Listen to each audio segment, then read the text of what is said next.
Дорогие друзья, я рада приветствовать вас из солнечной сегодня Финляндии. Благодарю всех за интерес к моему каналу. Особое спасибо за лайки и комментарии. И, конечно, отдельное спасибо моим постоянным зрителям за поддержку. Спасибо, друзья!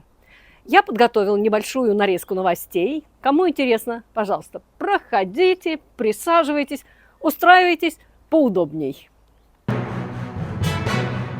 Правительство Финляндии планировало довести оборонный бюджет до 3% ВВП к 2029 году.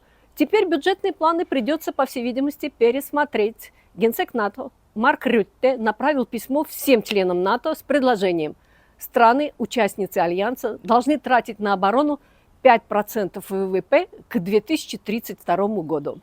3,5% на прямые военные расходы и еще 1,5% на сопутствующие нужды вроде инфраструктуры. Рютте надеется, что окончательное решение примут уже на июньском саммите НАТО. Он не подтвердил точные цифры, но признал, что обсуждения внутри Альянса идут. Мы помним, что Дональд Трамп требовал от союзников таких расходов 5% ВВП, хотя даже сами США тратят пока меньше. Конечно, возникает вопрос, где взять деньги? Вариантов 3. Снижение социальных расходов, повышение налогов или увеличение госдолга. Выбирай, что хочешь. Свежие снимки со спутников показывают, Россия наращивает военное присутствие у границы с Финляндией. Об этом рассказала шведская телекомпания SVT. Они собрали все, что там происходило за последние месяцы. Буквально в 60 километрах от границы с Финляндией в Каменке развернут палаточный лагерь. 130 палаток. По оценкам специалистов, там может разместиться до 2000 солдат. Еще 3 новых ангара появились в Петрозаводске. Каждый, по оценкам, вмещает до 50 бронемашин. Еще один ангар пока строится. На севере России снова заработала база Североморск-2. Там уже стоят вертолеты. По мнению военных экспертов, базу готовят к приему боевых самолетов. Также активность замечена на авиабазе Оленья. Оттуда, по украинским источникам, наносятся удары по Украине. Финский аналитик Эмиль Кастехельми отмечает, пока все это не радикальные изменения, но они могут быть только началом. В прошлом году Россия восстановила Ленинградский военный округ. Теперь логично ожидать новых войск в Карелии и на севере. Финские и шведские военные эксперты считают, что Россия проверяет единство НАТО и может провоцировать на применение статьи 5 о коллективной обороне. Пока прямой угрозы для Финляндии нет. Но, как говорят эксперты, НАТО уже эту активность учитывает. Так что будем наблюдать, записываем, запасаемся водой и ведрами. Кто хочет посмотреть передачу шведского телевидения, ссылка в описании. В поисках возможности сэкономить правительство Финляндии решило расширить права финского Сабеза Кела, чтобы бороться с мошенничеством в сфере социального обеспечения. Кела собирается наделить правом напрямую проверять банковские счета клиентов, то есть тех, кто подает заявки на различные социальные выплаты. Опыт переняли у Швеции. Там около 2% всей социальной помощи уходит мошенникам. Чтобы получить социальные выплаты, граждане предоставляют поддельные документы, поддельные выписки со счетов и поддельные договоры аренды. В 2024 году Кела зафиксировала более 1000 случаев мошенничества. Государство надурили на 7 с лишним миллионов евро. Предполагается, что эту цифру удастся снизить на 70% и сэкономить 5 миллионов евро, если Кела получит доступ к банковским данным. Система будет аналогична нынешней, когда Кела проверяет при необходимости доходы граждан через реестр. Сейчас эти сведения приходят бумажными письмами. В дальнейшем можно будет проверять счета электронным способом. Дело хорошее, но есть нюансы. Получить доступ к банковским счетам граждан – дело достаточно чувствительное. Есть опасность наступить на конституционные права граждан. Поэтому ведется разработка над новыми IT-системами, чтобы все было удобно, быстро и в рамках закона. Ну а в целом количество случаев мошенничества с социальными выплатами в Финляндии снижается. В 2024 году эти случаи составили 0,43 0,0000%, то есть 0,43 промилле от всех выплат. А вот недополученных выплат, то есть тех, на которые граждане не подали заявку, хотя имели право на них, намного больше. Это 10 миллионов невостребованных евро в год. В Финляндии назначили нового главу службы соцобеспечения Кела Лассе Лехтонен.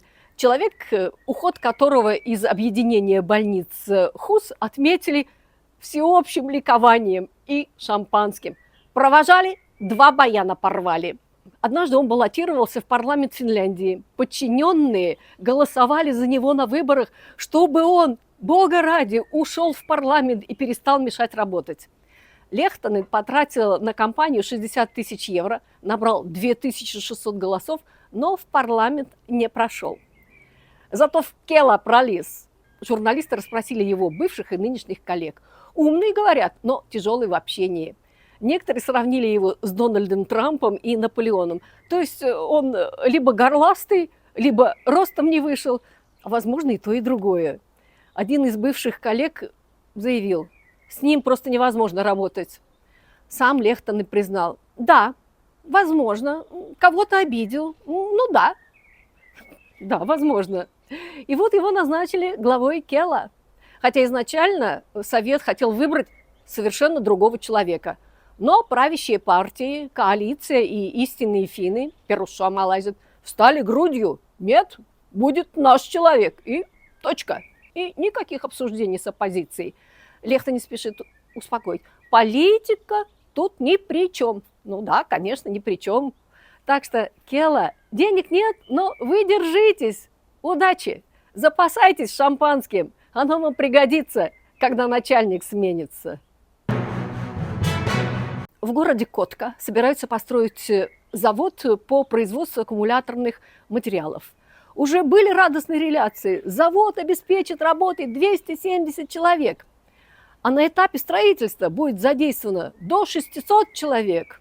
Но о том, кто будет работать на строительстве аккумуляторного завода, поступает противоречивая информация. Китайский генеральный подрядчик утверждает, что в качестве субподрядчиков рассматриваются в основном финские компании. При этом, по предварительной информации, в миграционную службу Мигри получила от китайцев более сотни заявлений на получение ВНЖ с целью трудоустройства на строительстве завода в Котке. Китайская компания-подрядчик отрицает массовый приезд китайцев. По их словам, из Китая приедут на строительство максимум 90-100 человек, и то, только уж если совсем не найдут нужных работников в Финляндии. Финская сторона уверяет, на заводе будет работать не более 50 китайцев, и в основном на руководящих или технических должностях, а в основном набор среди финских работников. Так что пока паниковать рано, но за историей стоит следить. Завод на 70% принадлежит китайцам и на 30% финскому государству. Хорошие новости для автомобилистов. Цена на бензин марки 95Е в некоторых районах Финляндии опустилась ниже евро 60 за литр. Таких цен не было с 2021 года. Это связано с падением мировых цен на нефть. Читай, папа Трамп первый подсуетился. И ожиданием снижения потребления. Так что заправляемся и катаемся пока дешево. Бутилированная вода продает образ роскоши, стильные этикетки, альпийские ледники на фоне и высокая цена. А в Финляндии чистейшая вода течет прямо из-под крана, и она чище, чем у большинства бутилированных марок. По данным глобального индекса качества воды, опубликованного Международным исследовательским институтом водных ресурсов, Финляндия занимает первое место в мире по качеству воды. Это подтверждается и рядом отчетов ООН, основанных на сравнении данных по качеству водопроводной воды, устойчивости водных ресурсов и экологической политики. В Финляндии все пазлы сложились. Чистая природа, минимальные загрязнения и высокие стандарты водоочистки. В большинстве регионов Финляндии воду можно пить прямо из-под крана, без фильтров, без кипячения и без опасений. Почти 100% финской водопроводной воды соответствует самым строгим санитарным стандартам Европы. В ней нет микропластика, нет скрытых добавок и маркетингового шума. Просто чистая вода из природы приходит в наши дома без пластиковых бутылок. Чистая вода, наверное, это тоже один из элементов общего финского счастья. Авокадо – продукт нежный. И покупательский массаж быстро отправляет дорогую ягоду в отходы. Растут потери магазина, и это невыгодно никому. Поэтому в магазинах Финляндии появились первые сканеры для авокадо. Больше не нужно массажировать ягоды, чтобы найти спелую. Просто прикладываешь авокадо к устройству, и оно показывает, экземпляр зеленый, в самый раз или переспел. Покупатели в восторге. Делают селфи со сканером, а магазин сокращает потери, ведь больше не нужно мять авокадо. Сканер стал хитом, и сейчас его разработчики пробуют адаптировать технологии для других фруктов. Например, папайи, манго и, кто знает, может быть, однажды и для арбузов. Так что ждем сканер для арбузов. А пока не мни, а сканируй. Если в вашем магазине пока нет сканера и вы купили недозрелый авокадо, просто положите его в бумажный пакет, и там он дозреет. А на этом, дорогие друзья, я с вами прощаюсь. Благодарю за внимание и до новых встреч. Всем пока!